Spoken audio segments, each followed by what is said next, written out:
তো এখানে দেখতে পাচ্ছেন একটি ছবি গাঢ় বাঁকা এবং আরেকটি ছবি সোজা স্ট্রেট। তো এটা কিভাবে এরকম সোজা করলাম তো আজকে আপনাদের দেখাবো সেটি। তো আমরা এই বাঁকা ছবিটিকে বড় করে নিচ্ছি। এরপর এই ছবিটিকে ডুপ্লিকেট লেয়ার নেব একটি। তো কন্ট্রোল জে প্রেস করে ডুপ্লিকেট একটি নিয়ে নিলাম। এরপর আমরা চলে যাব লেজার টুলস। লেজার টুলসটি সিলেক্ট করে নেব। লেজার টুলস সিলেক্ট করে আমরা এখান থেকে এটাকে মার্ক করে নেব।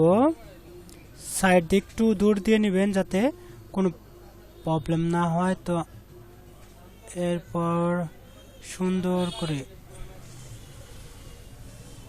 এভাবে মার্ক করবেন। মার্ক করার পর এটিকে মার্ক অংশটুকুকে আবার আরেকটি ডুপ্লিকেট লেয়ার নিলাম কন্ট্রোল জি প্রেস করে। দেখতে পাচ্ছেন বন্ধুরা শুধু মাথাটুকু আলাদা হয়ে গেছে অন্য একটি লেয়ারে। তো এরপর আমরা কন্ট্রোল টি প্রেস করে ট্রান্সফর্ম করে এটাকে সোজা করব, গাড়টিকে সুন্দরভাবে সোজা করব। তো বন্ধুরা সোজা হয়ে গেছে। তো দেখতে পাচ্ছেন বন্ধুরা পিছনে কিন্তু বাঁকাটুকু রয়ে গেছে, শুধু আরেকটি লেয়ারের মাধ্যমে এটাকে সুন্দর করে ঠিক করব।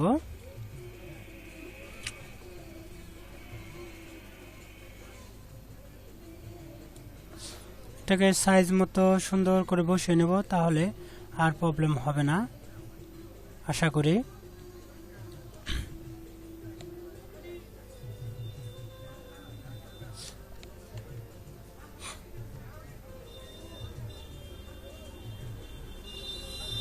তো হয়ে গেছে বন্ধুরা, এবার ওকে করে দিলাম।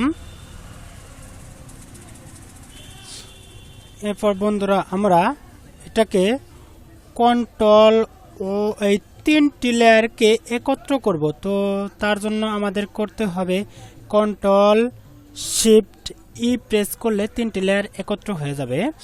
এরপর আমরা বন্ধুরা এটাকে জুম করে নিচ্ছি। দেখতে পাচ্ছেন এখানে একটু বাড়তি হয়ে গেছে। তো এই বাড়তিটুকু কিভাবে ডিলিট করব